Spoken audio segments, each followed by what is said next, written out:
Hello and welcome to DE Classified, a podcast showing the history of destroyer escorts.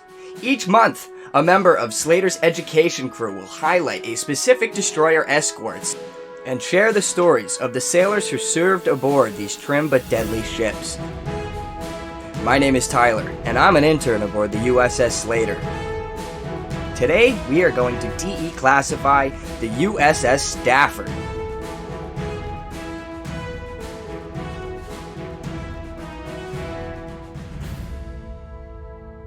The namesake of destroyer escort 411 was Richard Yater Stafford.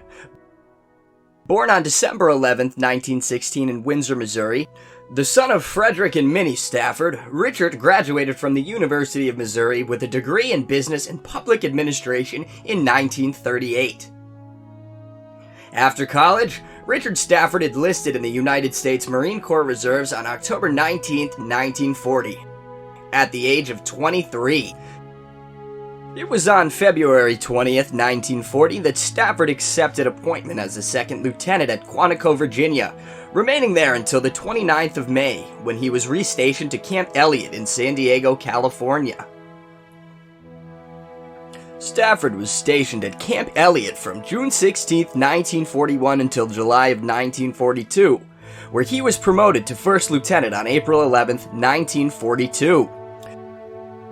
After being stationed in San Diego, Stafford and the 2nd Marines deployed to the volcanic Koro Island off of Fiji on July 25th for the final rehearsal for the Guadalcanal landings, which would take place August 7th, 1942.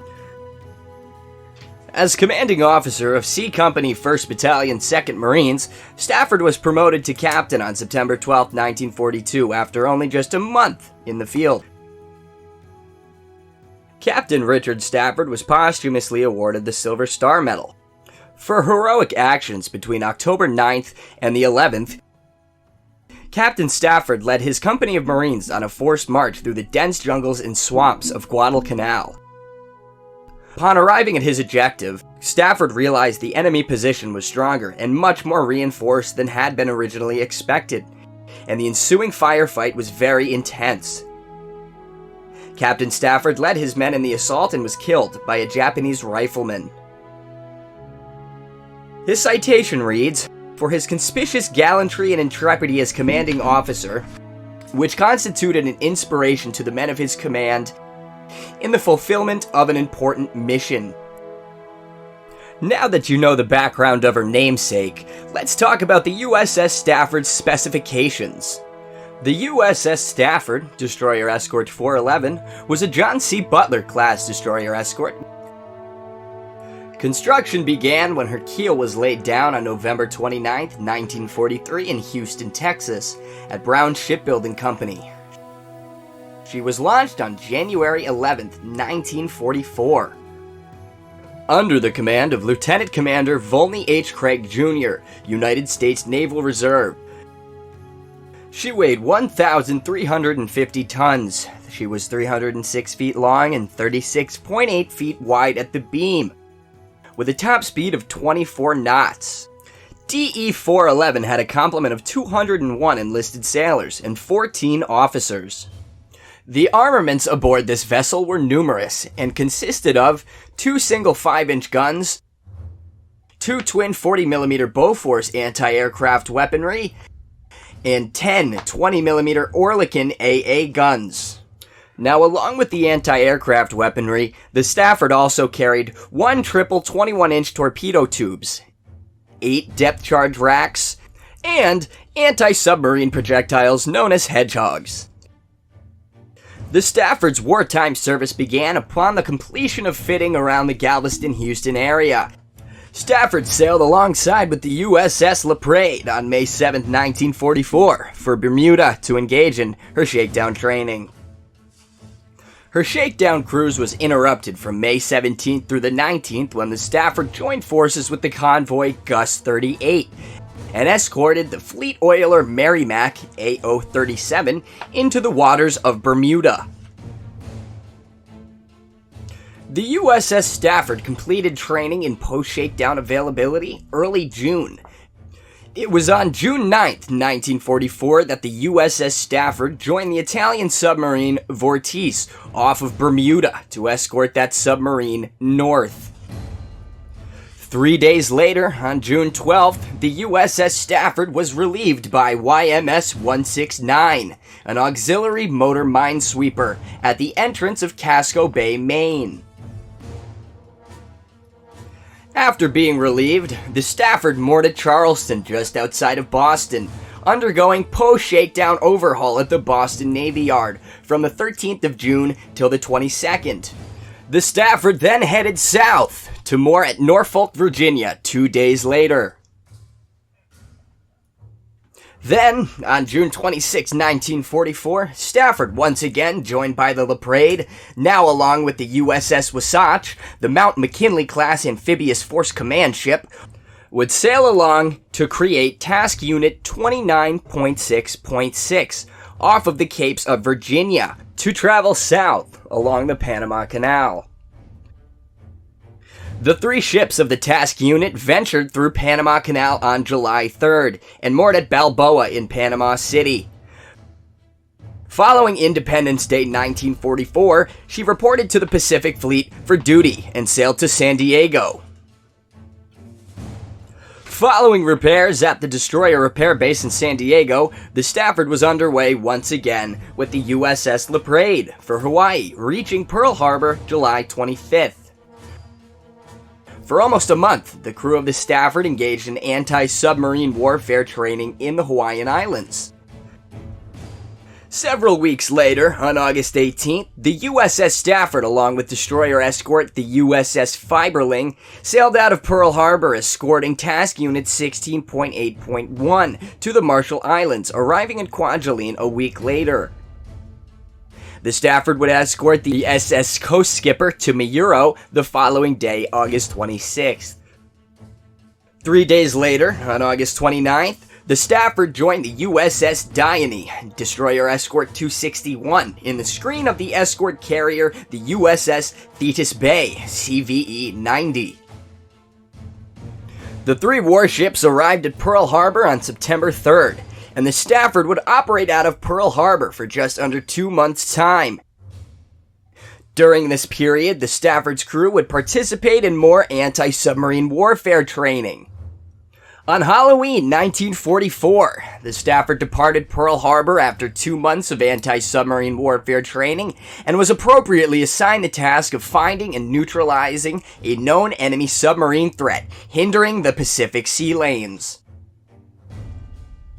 Over the next 2 weeks, the task group made several contacts, attacking the contacts with depth charges, but ultimately failed to locate and eliminate the enemy threat. However, on November 14th, the task group received word that a friendly task group had sunk their prey. Consequently, the USS Stafford was ordered back to Pearl Harbor once again, arriving November 19th of 1944. 5 days later, the Stafford departed Pearl for Eniwetok as part of Task Group 12.4, arriving December 2nd. It was then that the task group was redesignated Task Group 30.6. The following day, the task groups continued west, stopping at Ulithi on the night of December 7th and 8th and Saipan on the 10th and the 11th. By December 17th, she had reached the Causal Passage in the Paulus. The task group made an anti-submarine sweep 60 miles in the radius around Peleliu before heading to Ulithi, arriving on December 22nd. 6 days later, on December 28th, the task group, once again redesignated 77.4.13, returned to Paulus the following day. On New Year's Day 1945, the USS Stafford sailed with Task Force 77 from the Causal Roads towards Luzon, sailing south from the Leyte Gulf through the Surigao Strait, then traversing the northwestern course off Mindanao. Although air alerts were called from the second day out, the Australian ship HMAS Australia reported an unidentified plane splashing, quote, close aboard, unquote. Kamikaze attacks did not successfully crash into a ship until late on January 4th, when a kamikaze struck the escort carrier Omani Bay CVE-79. The escort carrier would have to be scuttled by friendly American torpedoes. However, by January 5th, 1945, the Japanese had determined that Task Force 77 was headed for Lingayen, further intensifying air attacks. Later that afternoon, Task Force 77 came under intensely fierce kamikaze attacks. At 5:47 in the afternoon, 8 Japanese aircraft, most likely Mitsubishi A6M Zeros, came in low and out of the sun. The Stafford, the destroyer escort Ghost, and the WWII Moore, captained by Lieutenant Commander Franklin D. Roosevelt Jr., were screening escort carrier Tulagi, CVE-52, when the 3 DEs ordered their anti-aircraft batteries to open fire at all targets at the range of approximately 8,000 yards away. At this time, 4 enemy fighters peeled off to the right. The remaining 4 enemy aircraft bore down, aiming for the bow of the vessel. The deck log of the USS Stafford states, quote, "Our A8 fire splashed one plane at about 1,500 yards on the port bow. Shortly thereafter, a second plane was hit. This plane continued about 500 yards across our port bow and then made a sharp right turn and headed for the bridge of this ship. Being unable to gain altitude, this plane made a deliberate, in parentheses, suicide crash into the hull of this ship. Starboard side about frame 96. At this point, another of the attacking planes was splashed by our AA fire at about a point of 1,500 yards on the starboard bow. The 4th plane of the group was reported by lookouts to have crashed into the HMAS Australia. Speed of the Stafford began to decrease immediately. The number 2 fire room was flooded immediately, and the 2nd engine room was flooded soon thereafter.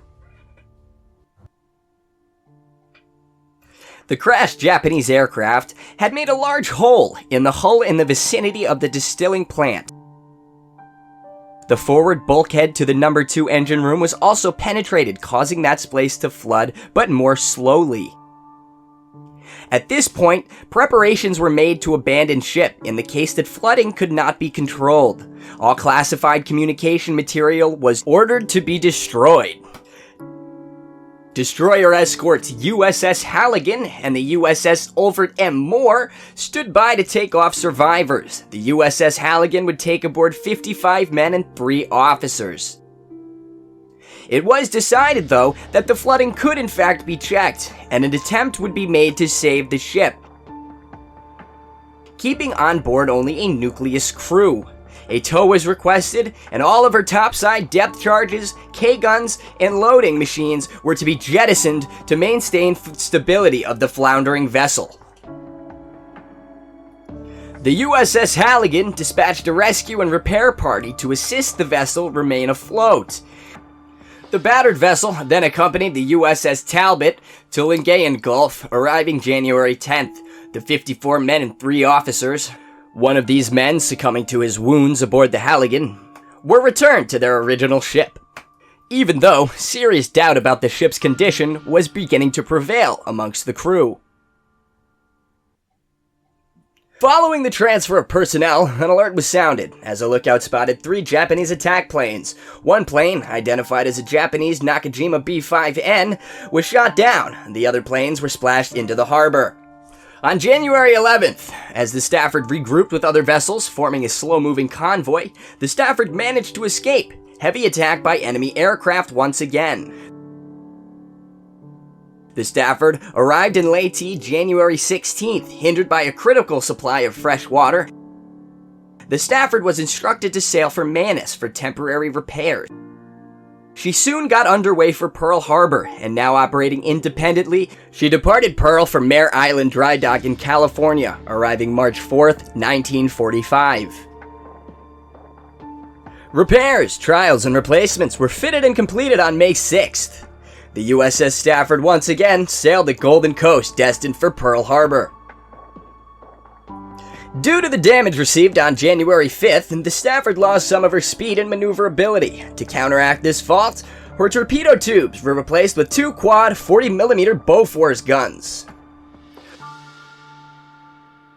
The war was not yet over for this battle-hardened vessel, and on May 24th, the Stafford performed escort duty at Eniwetok in the Marshall Islands, and she proceeded to Ulithi in the Carolines to join Task Unit 94.6.2 en route to the ill-fated invasion of Okinawa in the Ryukyu Islands. On June 20th of 1945, Lieutenant Commander Volney H. Craig Jr. was relieved of his duty as ship captain by Lieutenant Commander DeWitt McDougall Patterson. During her duty off of Okinawa, the Stafford engaged in anti-submarine patrols up and down a 7,000-foot stretch of water, 9 miles off the Okinawan shore. She joined a hunter-killer group with the destroyer escorts USS Finnegan and the USS Daniel T. Griffin, APD-38. While traversing the water with the hunter-killer group, the vessels came under steady fire from enemy aircraft. The destroyer escort nearly took more damage on July 27th when she was a target of a Japanese torpedo than Mr. Fantail by a slim margin of 15 yards. The following day, in the Stafford's radio shack, a naval dispatch read, quote, "Last night's experience indicate A. Japanese is coming in and low hard. B. Only the utmost vigilance in all respects and in all lookout departments can keep him off our necks. C. More and faster shooting is in order. D. Okinawa is still in the war," unquote. During the month of August, Mother Nature put the conflict on pause through a series of devastating typhoons that damaged a number of U.S. ships and killed over 1,000 Navy personnel at Buckner Bay on the southern coast of the Okinawa Island. Following the Japanese surrender on August 15, 1945, the Stafford was still on anti-submarine patrol, believing the Stafford's sonar to have contact with an enemy submarine threat, dropping 5 depth charges as a result. A Stafford search party also found the remains of the wreckage of the destroyer USS Twiggs, which had been missing since the early hours of the Okinawan campaign. During September and October of 1945, the USS Stafford was an escort to hospital ships in the transport of Allied prisoners of war from Japan to Okinawa, taking the Stafford to seaports such as Sasebo and Nagasaki less than a month after the devastating atomic bomb attack. After the Japanese surrender, the Stafford needed to remain vigilant on constant alert for enemy mines in Japanese waters. In one day alone, the USS Stafford destroyed 9 mines. And then, on October 28th, the Stafford continued to Wakayama to pick up mail and crew, and 2 days later was en route to the harbor at Yokosuka, which was crowded with ships including the USS New Jersey near a fallen Japanese battleship. As the Stafford passed the 2 ships, the skipper of the Stafford snidely remarked, quote, "Take a good look at the Japanese battle wagon, then look at the New Jersey, and you can easily see who won the war." After a brief period of liberty in Tokyo on November 3rd, the Stafford once again got underway for Pearl Harbor, then proceeded to San Pedro Bay, California. Arriving stateside, the Stafford was ordered to San Francisco for plane guard duty for the escort carrier USS Corregidor, CV-58. The war ended for this beautifully battered destroyer escort on December 12, 1945, when she unceremoniously unloaded her ammunition at the Naval Ammunition Depot at Seal Beach, California.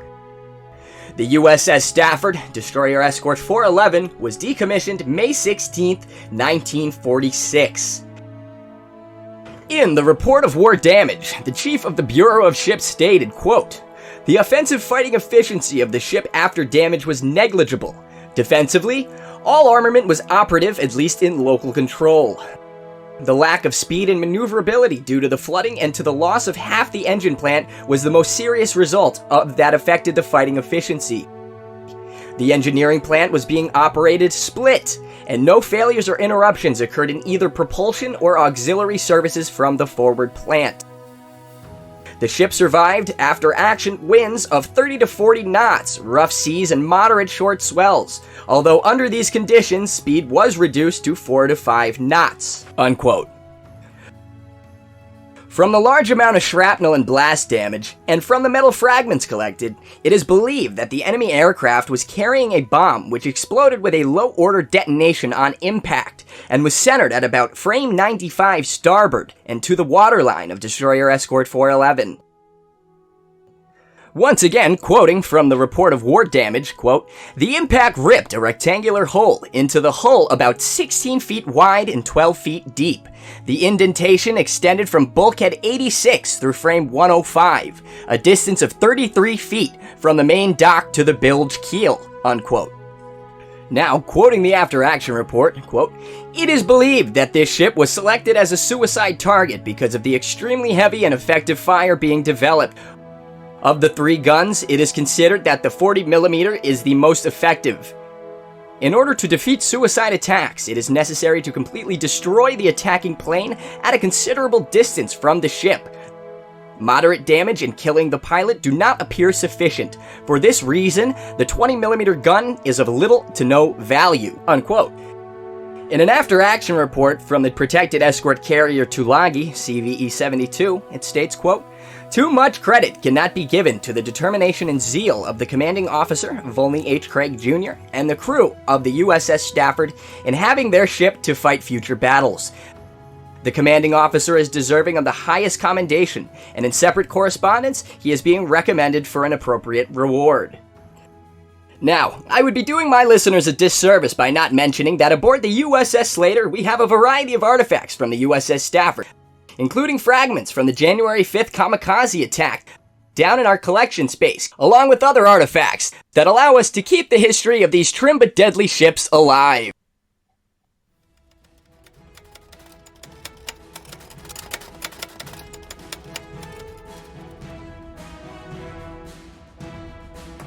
Thank you all for listening to DE Classified.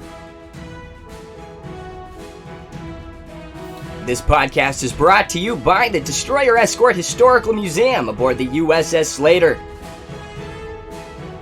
You can find a transcript of this episode, accompanying photos, and bibliography at ussslater.org/DEClassified. My name is Tyler, and we'll see you next month when we DE-classify the unparalleled story of the USS Kirk.